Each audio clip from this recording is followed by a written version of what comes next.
अस्सलाम वालेकुम। हमने प्रीवियस लेक्चर में ये सीखा था कि इलेक्ट्रॉनिक कॉन्फ़िगरेशन को कैसे किया जाता है अकॉर्डिंग टू ऑफ़बा प्रिंसिपल। और ऑफ़बा प्रिंसिपल सबसे ज़्यादा इस्तेमाल होने वाली इलेक्ट्रॉनिक कॉन्फ़िगरेशन है। लेकिन इलेक्ट्रॉनिक कॉन्फ़िगरेशन को करने के कई और तरीके भी हैं, जैसे कि हुंज रूल, जैसे कि n+l रूल या फिर विज विसर रूल। तो इस लेक्चर में मैं आपको बताऊंगा कि विज विसर रूल या फिर n+l रूल के अकॉर्डिंगली हम इलेक्ट्रॉनिक कॉन्फ़िगरेशन को कैसे करेंगे। ठीक है।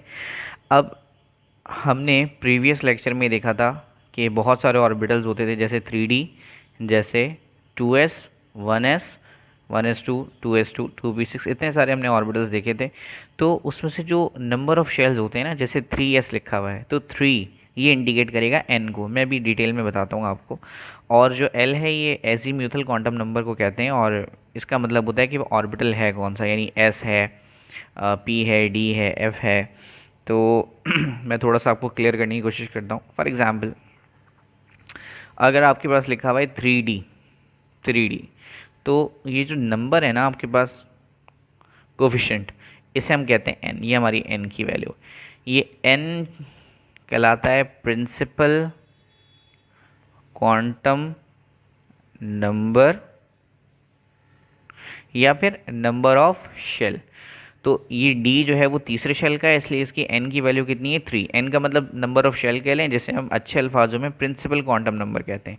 इसी तरह से जो d है, d, तो ये जो ये वाली वैल्यू है ये शो करेगी n को, और जो ऑर्बिटल है ये शो करेगा l को।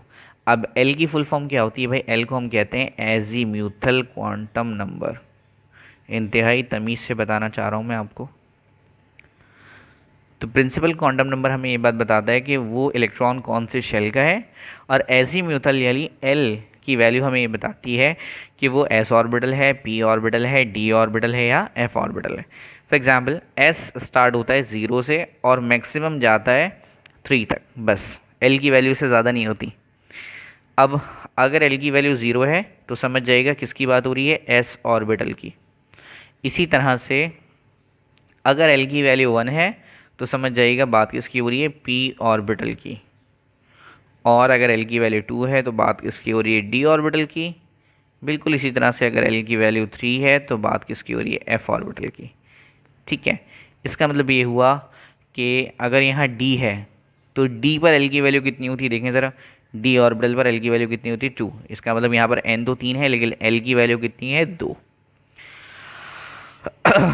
अच्छा, अब ये n+l रूल आपको ये बताता है कि कौन से ऑर्बिटल को हम पहले फिल करें। फॉर एग्जांपल, मेरे पास 5 ऑर्बिटल्स हैं, 3s, 3d, 4p, 1s, 5p। तो इनमें से पहला कौन फिल होगा, पहले सबसे पहले कौन सा फिल किया जाएगा, ये बात कौन बताता है, ये बात हमें विज-विसर रूल या फिर n+l रूल बताता है। यानी n+l रूल को अगर मैं बहुत शॉर्ट करके एक्सप्लेन करना चाहूँ तो ये n प्लस आपसे ये कहता है कि इलेक्ट्रॉन्स को हम फिल करते हैं, लिखा हुआ है electrons are filled in various orbitals. Electrons को कई ऑर्बिटल्स में हम फिल कर सकते हैं in the order of increasing value of n+l। यानी आपने बढ़ते हुए वैल्यूज़ की तरफ increase in the order of increasing n+l value, यहाँ पर इंक्रीजिंग भी लगा लें। इसका मतलब ये हुआ कि जिसकी n+l की वैल्यू कम है वो पहले फिल होगा, जिसकी n+l की वैल्यू ज़्यादा है वो उसके बाद फिल होगा, जिसकी और ज़्यादा है वो उसके बाद फिल होगा, जिसकी और ज़्यादा है वो उसके बाद फिल होगा। फॉर एग्ज़ाम्पल, जैसे अगर लिखा हुआ है 3D और लिखा हुआ है 2s, मुझे ये देखना है कि पहले कौन फिल होगा। तो आपको पता है ये जो 3 है ये क्या है, n। तो n की वैल्यू कितनी है, 3। और l कितना होगा, हमें पता है d पर l की वैल्यू कितनी होती है, देखें d पर l की वैल्यू कितनी होती है, 2। यानी इसका l कितना है, 2। तो इसका n+l कितना आएगा, 5। n+l का मतलब दोनों को जमा कर दें। अब यहाँ आ जाइए, n की वैल्यू कितनी है, 2, क्योंकि जो नंबर होता है इसे n कहते हैं। और s, देखें s पर l की वैल्यू कितनी होती है, 0। यानी इसकी l की वैल्यू कितनी है, 0। तो n+l यहाँ पर कितना आएगा, 2, क्योंकि 2 + 0 = 2। तो 3D पर जो n की वैल्यू है 5 आ रही है, जबकि 2s पर जो n की वैल्यू वो कितनी आ रही है, 2। तो अब आपको पता है जिसकी n+l की वैल्यू कम होती है वो पहले फिल होगा, यानी पहले ऐसे फिल करेंगे। पहले मैं ऐसे लिखूंगा इलेक्ट्रॉनिक कॉन्फ़िगरेशन करते हुए, फिर उसके बाद मैं 3D को लिखूंगा। सही।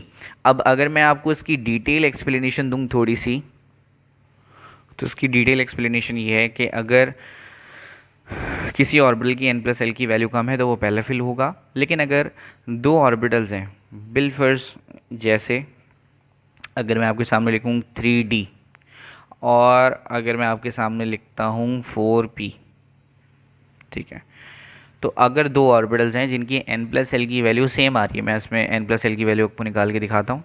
देखिए इसका n कितना होगा 3 और इसमें d की वैल्यू कितनी होगी 2, क्योंकि d पर l की वैल्यू 2 होती है। तो भाई n प्लस एल की वैल्यू इसकी कितनी हो गई, इसकी n प्लस एल की वैल्यू हो गई 5। 3 और 3 में 2 प्लस करेंगे तो 5 आ जाएगा।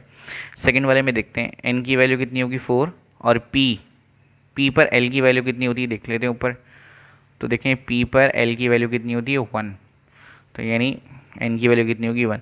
तो इसकी जब मैं n प्लस एल की वैल्यू निकालूंगा तो भी कितनी आएगी 5, तो इसकी भी 5 आ रही है, इसकी भी 5 आ रही है। अब आप क्या करेंगे, तो जब n प्लस एल की वैल्यू टाई कर रही होगी, दोनों की सेम आ रही होगी, तो फिर आप फॉलो करेंगे n को, जिसमें n छोटा है वो पहले फिल होगा। तो देखते हैं ज़रा, इसमें n की वैल्यू कितनी है 3, और अगर आप इसमें देखें तो n की वैल्यू कितनी है भाई 4। इसका मतलब ये हुआ कि पहले कौन फिल होगा अकॉर्डिंग टू विस रूल या n प्लस एल रूल, तो भाई पहले फिल होगा 3d। तो अगर n प्लस एल की वैल्यू सेम आएगी तो फिर आप किसे प्रेफरेंस देंगे, फिर आप प्रेफरेंस देंगे n की वैल्यू को, जिसमें n की वैल्यू छोटी है वो पहले फिल होगी। अब मैं आपको एक इसकी बुक की सेल्फ असेसमेंट करवा देता हूँ, फिर मैं उसके बाद आपको इसके पास पेपर के न्यूमेरिकल्स कराता हूँ। ये हमारे इस टॉपिक के सेल्फ असेसमेंट का एक क्वेश्चन है और इसमें वो आपसे कह रहा है identify the orbital of higher energy. आपने क्या ढूंढना है भाई, वो ऑर्बिटल ढूंढना है जिसकी एनर्जी क्या है ज़्यादा। तो देखें जिसकी n प्लस एल की वैल्यू ज़्यादा उसकी एनर्जी भी ज़्यादा, बट अगर हम बात करें जिसकी n प्लस एल की वैल्यू कम, वो फर्स्ट फिल होगा। लेकिन यहाँ तो फिलिंग की बात ही नहीं हो रही, वो तो आपसे ये कह रहा है कि भाई हायर एनर्जी किसकी होगी, तो हायर एनर्जी उसकी होगी जिसकी n प्लस एल की वैल्यू ज़्यादा होती है। अगर हमसे वो ये बोलता कि अरेंज कर दें, तो अरेंज करते में हम वो पहले देखते हैं जिसकी n प्लस एल की वैल्यू कम होती है। दोनों बातों को याद रखिएगा। अगर वो आपसे कह रहा है कि हायर एनर्जी बताएं, तो हायर एनर्जी के लिए आप n प्लस एल की वैल्यू वो वाली देखेंगे जिसमें ज़्यादा है, उस ऑर्बिटल की देखेंगे जिसकी ज़्यादा है। जबकि अगर वो आपसे ये कह रहा है कि भाई आप इसको अरेंज कर दें, तो फिर आपने पहले उसे देखना है जिसकी n प्लस एल की वैल्यू कम है। खैर आपको 3 पेयर्स दिए हुए हैं उसने, और पहला पेयर कहला रहा है 4s एंड 3d। तो जल्दी से मैं 4s और 3d की हेडिंग लगा देता हूँ कि हम पहले वाले क्वेश्चन को सॉल्व करने जा रहे हैं। बहुत आसान है, इजीली हो जाएगा। चलिए जल्दी से, पहले 4s की बारी। तो हमें बताया कि 4s में जो n प्लस एल की वैल्यू है वो कितनी होगी 4। इसी तरह से इसकी जो l की वैल्यू होगी वो कितनी होगी, s पर l की वैल्यू कितनी होती है 0। अभी पहले मैंने डेटा बनाया था पूरा कि s पर l की वैल्यू 0, p पर l की वैल्यू 1, d पर l की वैल्यू 2 और f पर l की वैल्यू 3। तो यहाँ पर s था इसलिए l की वैल्यू कितनी आ गई 0। So the n plus L will be 4 plus 0 is equivalent to 4। भाई n प्लस एल का मतलब दोनों को जमा कर दें, तो दोनों को जमा ही तो किया 4 आया। इसी तरह से मैं अब 3d की वैल्यू भी निकाल लेता हूँ जल्दी से। तो हमने 3d की हेडिंग लगाई। सो n कितना होगा 3 और l की वैल्यू d पर कितनी होती है 2। तो अगर मैं n प्लस एल की बात करूं तो 3 प्लस 2 टोटल कितना आया 5। तो जिसकी n प्लस एल की वैल्यू ज़्यादा होगी उसकी एनर्जी भी ज़्यादा होगी। हम यहाँ पे लिख देंगे जल्दी से, इसकी वैल्यू ज़्यादा है। देखें 3d पर 5 आ रही है और 4s पर 4 आ रही है। तो hence the 3d is the higher energy orbital. इस तरीके से आप लिख देंगे।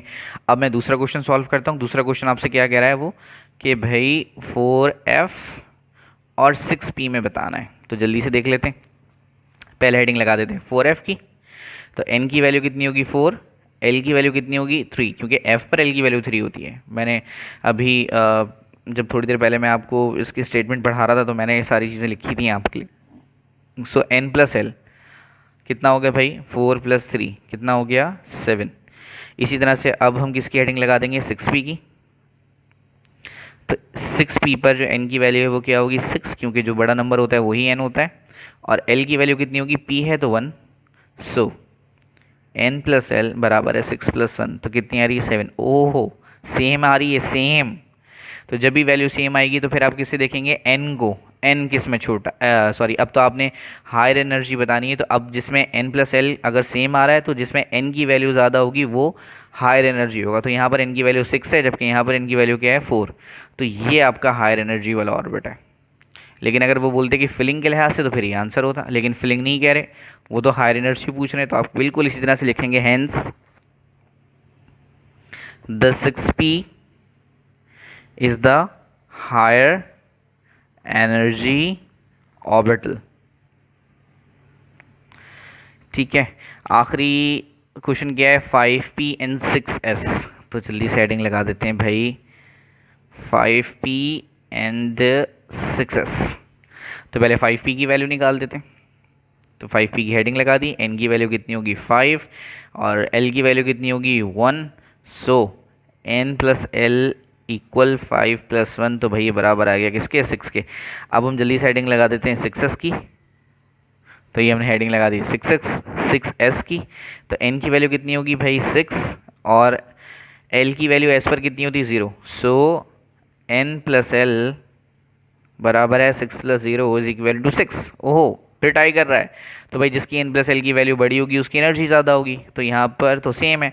तो अब हम n को देखेंगे, n यहाँ पर 5 है, यहाँ पर 6 है, तो इसलिए ये आंसर हो गया। यानी आप लिखेंगे hence the 6s is the higher energy orbital. मेरे पास जगह नहीं थी इसलिए मैंने साइड पर लिख दिया। आप के पास अगर ये पेपर में क्वेश्चन आएगा तो आप इसे नीचे लिखेंगे।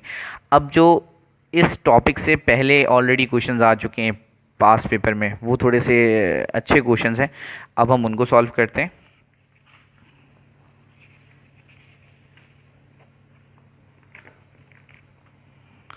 तो देखिए, सबसे पहला क्वेश्चन आपको दिया भाई, using n plus L rule arrange. अब आपने अरेंज करना है और असेंडिंग ऑर्डर में अरेंज करना है। तो जिसकी n प्लस एल की वैल्यू कम होगी वो पहले अरेंज होगा, अरेंज फर्स्ट। ठीक है, जिसकी n प्लस एल की वैल्यू कम होगी वो पहले फिल होगा, जिसकी n प्लस एल की वैल्यू ज़्यादा होगी वो बाद में फिल होगा। तो ऑर्बिटल कौन कौन से दिए हुए हैं, 4d 7s और 4f। तो जल्दी से की करके हेडिंग लगा देते हैं। सबसे पहले हेडिंग किसकी आ जाएगी 4d की। तो 4d की अगर हम बात करें तो n की वैल्यू आप कितनी इस्तेमाल करेंगे भाई, n की वैल्यू होगी 4 और l की वैल्यू d पर कितनी होती है 2। सो n प्लस एल बराबर है 4 + 2 यानी कि 6 के। अच्छा, अब हम जल्दी से निकाल लेते हैं अगला वाला ऑर्बिटल यानी कि 7s। तो हमने हेडिंग लगा दिया 7s की और n की वैल्यू कितनी होगी 7, जबकि l की वैल्यू कितनी होगी 0। ये सारी वैल्यूज़ मैंने पीछे लिख दी हैं ऑलरेडी आपके। सो n प्लस एल 7 + 0 कितना आया भाई 7। आखिरी ऑर्बिटल कौन सा है वो भी देख लेते हैं भाई, 4f है, 4f।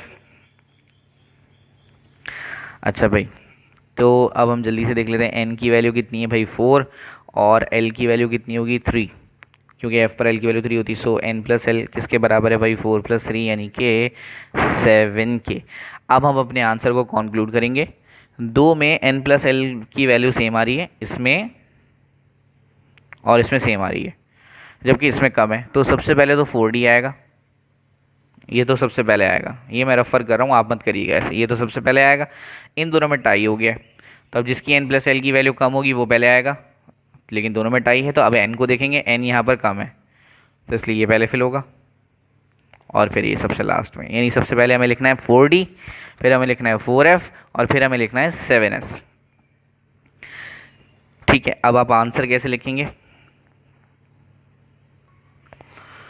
कि सबसे पहले कौन आ गया, सबसे पहले 4d, फिर कौन आ गया 4f और फिर कौन आ गया 7s। कॉमा ही लगाना है आपने बीच में, कहीं पर भी एंड मत लगाइएगा। अब इसी के जैसा एक और क्वेश्चन है वो भी मैं आपको करा देता हूँ। ये क्वेश्चन आपके पास पेपर का है, देखें 2016 में आया हुआ है कराची बोर्ड के अंदर। इस क्वेश्चन को देखें तो ये क्वेश्चन थोड़ा सा लेंदी है, बट ये क्वेश्चन भी हमारे पास पेपर में आया हुआ है और ये क्वेश्चन कराची बोर्ड के अंदर 2012 के अंदर आया है। ठीक है, इसमें ऑर्बिटल्स कौन कौन से दिए हुए हैं, 3d दिया हुआ है, 4s दिया हुआ है, 4p है, 4d है, 5s है, 6s है और 5p है। तो इन सब की जल्दी जल्दी हमें वैल्यूज़ निकालनी पड़ेंगी। आप भी चाहें तो साथ साथ जब आप ये लेक्चर देख रहे हो तो आप साथ साथ निकाल लीजिएगा, मैं इसको जल्दी जल्दी निकालता हूँ। ठीक है, तो n की वैल्यू कितनी होगी 3, जबकि एल की वैल्यू डी पर कितनी होती है 2, सो एन प्लस एल कितना हो गया भाई 3 + 2 5। अगला हमारे पास कौन सा ऑर्बिटल है 4s, तो जल्दी से हम 4s की भी निकाल देते हैं। तो 4s की वैल्यू क्या होगी भाई 4 पर n की वैल्यू 4 और s पर l की वैल्यू 0, सो n प्लस l बराबर हो गया 4 + 0 इज इक्विवेलेंट टू 4। अगले ऑर्बिटल कौन सा है 4p, तो 4p की वैल्यू निकाल देते हैं। तो n की वैल्यू कितनी होगी 4 और p पर l की वैल्यू कितनी होती है 1, सो n प्लस l की अगर हम बात करें तो कितना होगा 4 + 1 यानी कि 5। अगला ऑर्बिटल कौन सा है भाई 5s नहीं 4d, तो जल्दी से 4d की वैल्यू भी निकाल देते हैं। तो n की वैल्यू अगर हम देखें तो कितनी होगी 4 और l की वैल्यू d पर कितनी होती है 2, सो n प्लस l कितना हो गया भाई 4 + 2 6, ये भी हो गया। अब उसके बाद आपके पास क्या है 5s, तो हमने लगा दी जल्दी से हेडिंग 5s की, फिर उसके बाद 6s है तो 6s और फिर 5p है। जल्दी से हम इनकी वैल्यूज़ निकाल के फिर हम इसको कॉन्क्लूड करते हैं। तो n की वैल्यू 5 हो गई और l की वैल्यू एस पर 0 होती है, सो n प्लस l कितना हो गया भाई 5 + 0 इज इक्विवेलेंट टू 5। अगला हमारे पास 6s है, तो n की वैल्यू कितनी होगी 6 और l की वैल्यू कितनी है 0, सो n प्लस l बराबर हो गया 6 + 0 इक्विवेलेंट टू 6। आसान है, इतना मुश्किल नहीं है। और अगर हम 5p की बात करें तो n की वैल्यू कितनी होगी 5 और l की वैल्यू p पर कितनी होती है 1, सो n प्लस l कितना आ गया 5 + 1 यानी कि 6। ठीक है जी, अब हमने सबकी वैल्यूज़ निकाल दी, हमें ऑर्बिटल्स को अरेंज करना है। देखें क्वेश्चन में लिखा हुआ है अरेंज, अरेंज के लिए हमें क्या याद रखना है, जिसकी n प्लस एल की वैल्यू कम होगी वो अरेंज पहले होगा। अगर एनर्जी पूछता तो फिर उल्टा हो जाता, ठीक है। जैसे दो तरह के क्वेश्चंस मैंने आपको कराए, एनर्जी में n प्लस एल की वैल्यू अगर ज़्यादा होगी तो वो हायर ऑर्बिट होगा, और फर्स्ट फिलिंग में वो जिसकी n प्लस एल की वैल्यू कम है तो वो पहले अरेंज हो जाएगा। तो हम देख लेते हैं सबसे पहले कि भाई किस ऑर्बिटल की एनर्जी, किस ऑर्बिटल की n प्लस एल की वैल्यू कम है। तो देखें इसका आंसर कितना है भाई 6 है, 6 वाले काफ़ी सारे हैं। इसका आंसर 4 है, 5 है, 5 है, 6 है। सबसे छोटा आंसर इसी का आ रहा है, ये तो सबसे पहले फिल हो गया। तो याद रखने के लिए मैंने इस पर 1 लगा दिया। और अगर आप देखें तो 4 आ रहा है किसी का जवाब, 4 तो आ गया। 5 वाले देखते हैं, 5 में 3 के आंसर 5 आ रहे हैं, एक इसका भी 5 आ रहा है, इसका भी 5 आ रहा है और इसका भी 5 आ रहा है। अब भाई तीनों में से पहले कौन फिल होगा, जिसकी n की वैल्यू छोटी होगी, क्योंकि तीनों 5 हैं। तो इसको, इसको और इसको अगर मैं देखूं तो n की वैल्यू सबसे कम किसकी है भाई, n की वैल्यू सबसे कम इसकी है, यानी अब ये फिल होगा, ये हमारा सेकंड नंबर का हो गया। फिर हमें देखना है कि अब ये बचा, इसमें n की वैल्यू 4 है और इसमें n की वैल्यू 5 है, तो भाई ये छोटा हुआ, ये पहले फिल होगा तीसरे नंबर पे, और फिर ये फिल होगा चौथे नंबर पे। अब देखते हैं, अब हमारे पास 3 और ऑर्बिटल्स बचे हैं, इसकी वैल्यू भी 6 है, इसकी भी 6 है, इसकी भी 6 है। अब इन तीनों में से हमें देखना है कि n की वैल्यू किसकी छोटी है। तो भाई देखें n की वैल्यू इसकी 4 है, इसकी 5 है, इसकी 6 है, तो सबसे छोटी वैल्यू किसकी हुई 4d की, तो यानी अब ये फिल होगा। फिर इसकी है, इसकी छोटी है, फिर ये फिल होगा, फिर इसकी लास्ट में तो ये 7। अब आप इसे लिखेंगे कैसे, तो सबसे पहले हमें किसको लिखना था 4s को, तो जल्दी से हम लिख देते हैं 4s कॉमा, फिर उसके बाद कौन है 3d, फिर कौन है 4p, फिर कौन है 5s, फिर कौन है 4d, फिर कौन 5p, और फिर लास्ट में कौन है 6s। तो ये हमारा क्वेश्चन हो गया कंप्लीट, और इस तरह से हमारे पास जो विज विसर रूल या n प्लस एल रूल है उसके पास पेपर के साथ हमारा ये लेक्चर भी एंड हो गया।